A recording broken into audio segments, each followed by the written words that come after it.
আসসালাম স্যার। হ্যাঁ, আসসালামু আলাইকুম। স্যার কেমন আছেন স্যার? আছি আলহামদুলিল্লাহ। আপনি কেমন? স্যার ভালো আছি স্যার। আমি আপনাকে একটু আগেও বলেছিলাম জি স্যার। এখানে একটা সমস্যা হচ্ছে, হয়তো আপনার অফিসটা একটু বুঝতেছে না। ইউ সি, নর্মালি আমরা যখন ওয়ার্ক পারমিটটা দেই, জি স্যার। ওয়ার্ক পারমিট বিডা থেকে যখন আমরা রেকমেন্ড করি, জি স্যার। তো এনএসআই এর মেন জবটা হইল to look at it from a security angle, G sir. that whether these people have any security risk or not, and আপনারা আপনার ক্লিয়ারেন্স দেন। ট্রেডিশনালি এটাই হয়ে এসছে। জি স্যার। আর আমরা করতেছি কি, আমাদের একটা লেড আউট পলিসি না থাকলেও জি স্যার। আমাদের থার্ড পার্টি যারা অনেক জায়গা হয় কি, স্পেশালি আপনার সফটওয়্যার কোম্পানিগুলিতে, জি স্যার। তারা এখানে কন্ট্রাক্ট, গভর্নমেন্টের কন্ট্রাক্ট, অন্য কন্ট্রাক্ট পায়, তারা কিন্তু as workers they bring in not direct work permit people হিসাবে, they bring in as contract workers. Sir sir. তো একটা কোম্পানি আপনার সাথে বোধহয় দেখা করেছিল। আমি আপনি টাইম দিলে she will meet you again. হ্যাঁ স্যার, আসছিল স্যার। হ্যাঁ, আসছিল স্যার। তো ওটা আবার আপনি বলেছিলেন আমরা রিভিউ করে পাঠাইতে, আমি হোম মিনিস্টারকে বলে আপনাদের কাছে রিভিউতে পাঠাই দিয়েছিলাম। জি স্যার। ওটা আপনারা আবার না করে দিয়েছেন। জি স্যার। স্যার আপনারা করেছেন না অন দ্য গ্রাউন্ড দ্যাট বিডার কোনো পলিসি নাই এটার ব্যাপারে। তো এক্স্যাক্টলি স্যার। ওটা তো আপনাদের দেখার ব্যাপার না। Policy sir. আমার আছে কিনা, that is not, you see whether the security clearance আছে কিনা, ওয়েদার দে আর সিকিউরিটি ও নট সিকিউর, ওটা তো আমার ওয়ার্ক, আমি হোম মিনিস্ট্রির সাথে বিডা বুঝবে। স্যার ঠিক আছে স্যার। এখন স্যার আমি আমি দু একটা আসপেক্ট একটু আপনাকে বলি। হ্যাঁ, যেই লোকটা ভাড়া দেখাচ্ছে 30,000 টাকা, বাট সে 3 লাখ টাকার বাসায় থাকতেছে, so he is not paying tax because he is showing 30,000 টাকা house rent. 2,30,000 টাকার যে বাকি যে 3 লাখ টাকা যে বাসা থাকতেছে, যেটার জন্য এডিশনালি সরকারকে পে করার কথা, সে তো সেটা করছে না স্যার। তো এটা দেখার দায়িত্বটা কার? যে লোক, হ্যাঁ স্যার, এখন যে লোকের বেতন হচ্ছে অরিজিনালি 10 লাখ টাকা, সে দেখাচ্ছে 2 লাখ টাকা, বাকি 8 লাখ টাকার উপর ট্যাক্স ফাঁকি দিচ্ছে।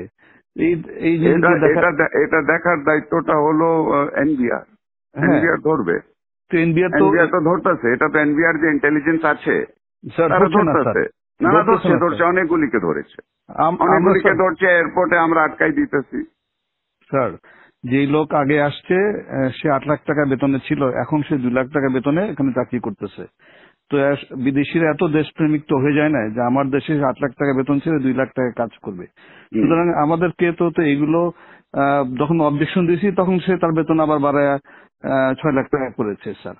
তো সাম পয়েন্টে ওটা ঠিক আছে না, এট সাম পয়েন্ট এটা তাহলে আমরা বসি, লেট আস সিট হ্যাঁ down with NBR, exactly sir. Everybody আমরা বসি, কিন্তু point is G sir. This responsibility basically is NBR. Sir If NBR যদি NBR is not doing it, then you should point out to them যে তোমরা করো, sir কিন্তু এটা তার একটু বসে দায়িত্বটা, হ্যাঁ, ওর এটা একটু দায়িত্বটা আপনি আপনার ঘাড়ের উপরে তো নিতে পারেন না। জি স্যার। আমি That's আমরা not- আমরা না করতে পারলে ভালো হতো স্যার। হ্যাঁ, তবে এই এই প্রসেসে আমরা সরকারের রেভিনিউ আর্নে বড় একটা অংশ রেখেছি। না এটা ঠিক আছে, এটা হ্যাঁ, এটা স্যার। আমরা এটা একটা তাহলে মিটিং করি, আমরা স্যার, বিনা NBR আপনারা মিটিং করি, কিন্তু এই কেসে তো this is not the case. মানে এই কেসে স্যার একটা কোম্পানি যখন একটা লোক আনে, তখন তার একটা বেতন ধরে যে তার এত টাকা বেতন, এত টাকা ধরে করবে, সেই হিসাবে যদি আবার থার্ড পার্টিকে দিয়ে দেয়, তাহলে এটাকে বিডা একটা পলিসিতে আমাদের দিয়ে দিক যে না, ইচ্ছা করলে সে আমি 2,000 এটা টাকা, তো আমরা we have been giving this for a long time. হ্যাঁ আমি আপনি তো 2,000 আমাকে সিকিউরিটি ক্লিয়ারেন্স দিবেন জুবের। স্যার। আপনি এখন যদি পলিসি ম্যাটারে যদি NSI is going to say you have to dictate policy to me, then তো it is going to be very difficult. Sir এটা একটু বলা উচিত স্যার। তাহলে স্যার আমরা সিকিউরিটি ক্লিয়ারেন্সটা তাকে, সে যে বিদেশ থেকে যখন আসবে তাকে সিকিউরিটি ক্লিয়ারেন্সটা তাহলে আমরা না দিই, আমাদের কাছে না নিল, আমাদের কাজটা খুব কমে গেল স্যার। আমরা কাজ হোয়াট ইজ আপনার এখন যে হোয়াট ইজ ইয়োর টিওআর, আপনার থেকে যে সিকিউরিটি ক্লিয়ারেন্সের জন্য আসে, হ্যাঁ এতদিন তো এটা তো অনেক দিন থেকে করে আসতেছে, হোয়াট ইজ ইয়োর আপনার টার্মস অফ রেফারেন্সটা কি?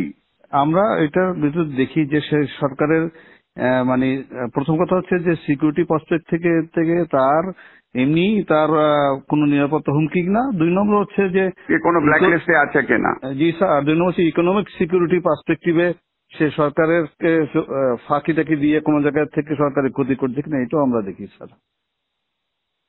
এখন আমরা যদি বলে সরকার যদি বলে না এটা দেখার দরকার নেই, আমরা ক্লিয়ারেন্স করতেও রাজি নেই স্যার, আমাদেরকে অনেক ইম্পর্টেন্ট কাজ আছে। কিন্তু যখন একটা লোক ফাঁকি দিয়ে যার বেতন 10 লাখ টাকা, সে 2 লাখ টাকা বেতন দেখায় বিদায়ের সাথে হাত মিলায়া সে যখন সরকারকে ফাঁকি দিচ্ছে, তখন কেউ না কেউ তো দায়িত্বটা নিতে হবে স্যার। না না, বাট এটা তো আপনার ঠিক আছে, আমি দেখি, আমি প্রিন্সিপাল সেক্রেটারির সাথে কথা বলি। জি স্যার, আমার যতদূর মনে হয় দিস ইজ নট, এতদিন তো ছিল না, এটা তো নতুন, আপনি ডিজি হয়ে এই প্রবলেমটা আমি 2009 সাল থেকে এই প্রতিষ্ঠানে আছি।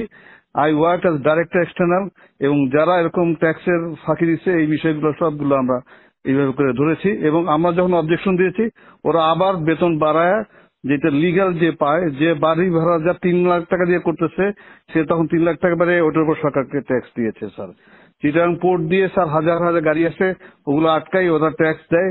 So I am adding value tax to the government. Although এখন বলবেন যে না এটা তো রেসপন্সিবিলিটি না স্যার, এটা যদি সরকার বলে দেয় যে না এগুলো করার দরকার নেই, আমরা কিছু করবো না স্যার, আমাদের কাছে ক্লিয়ারেন্স না পাঠাইলেও তো হবে না স্যার। কিন্তু বিডা আমাদেরকে বলতে হবে যে তারা যদি জাস্টিফাই করে যে একটা লোক বিডা যদি কম্প্রোমাইজ না হয় আমাদের তো কোনো অসুবিধা নাই স্যার। আমাদেরকে একটু ক্লিয়ারলি বলে দিক স্যার যে একজনের জন্য নিয়ে এসে একজনকে দিতে পারবে, বা 2-3 হাত ঘুরে এসে লোক কাজ করতে পারবে, আমাদের কোনো অসুবিধা নাই স্যার। একটা মিটিং হলে ভালো হয় স্যার, আমাদের জন্য সুবিধা হয় স্যার। আমি দেখি, আমি একটা মিটিং এর ব্যবস্থা করি, আমি প্রিন্সিপাল সেক্রেটারির সাথে কথা বলি। এটা একটা we need to get A clear guidance on this.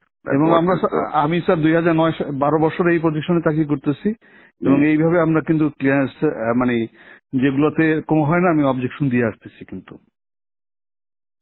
এবং এই এই এই এই প্রতিষ্ঠানটা একটু ম্যানিপুলেশন বেশি চেষ্টা করতেছে, এবং বাট আমরা এরকম কেস খুব রেয়ার পেয়েছি যারা একজনের জন্য নিয়ে এসে, আমি নিয়ে আসলাম একজনকে বিদেশ থেকে, এসে আবার আর এক কোম্পানিকে দিলাম, এই কেস প্রথম আমরা পেয়েছি। বিডা আমাদেরকে বলে দিক যে এইটাতে কোনো অসুবিধা নাই, আমরা সদস্য দিয়ে দেবো, বিডাও ক্লিয়ারলি বলে না স্যার। ঠিক আছে, আমি দেখি। আর আপনাকে একটু জানাচ্ছি, BIDA is a compromise organization sir, মানে ন্যাশনাল ইন্টারেস্টে শুনেন, আপনার NBR is also compromised organization. Exactly sir, exactly. আপনার civil aviation is a compromised organization. আপনার সব থেকে বড় কম্প্রোমাইজড অর্গানাইজেশন ইজ দুদক। জি স্যার। আচ্ছা, আর আপনার অর্গানাইজেশনও কম্প্রোমাইজড আছে স্যার? এখানে তো আমার বাংলারই আছে স্যার। আপনারও কম্প্রোমাইজড আছে। আপনার লোক যখন নিচে যায় ক্লিয়ারেন্সের জন্য, ব্যাংকের যে ডাইরেক্টরের জন্য আপনার থেকে ক্লিয়ারেন্স নেয়, আপনি যে জুনিয়র অফিসারকে আপনার গ্রামে গঞ্জে পাঠান আমার সম্বন্ধে খোঁজ নিতে, তো সেও কম্প্রোমাইজড আছে ওখানে। বাংলাদেশে কোন জায়গা কম্প্রোমাইজ না? সবাই মিলে একটু ভালো করার চেষ্টা করতেছি। সেটা করেন, কিন্তু ডোন্ট সে দ্যাট কম্প্রোমাইজ আপনার অর্গানাইজেশনটাও is compromise. I can give you examples where your people have gone and to give a clearance certificate, how much money they have charged. Sir এটা আছে স্যার, আমি অস্বীকার করছি না স্যার। তাহলে আপনি বলতেন বিডা ইজ কম্প্রোমাইজ, সবাই কম্প্রোমাইজ আছে। আর don't tell me BIDA is compromise, you are also compromise. Sir you want examples, I can give you example. Sir আমাদের টিআর থেকে এটা বের করতে দিলে আমরা উই আর হ্যাপি, আমরা ক্লিয়ারেন্স ঠিক আছে। আমি let me talk to principal secretary. I'll have a meeting to find out exactly where we are. এটা তো we have to understand it. Okay. Yes sir. Sir, thank you sir. Assalamu alaikum sir.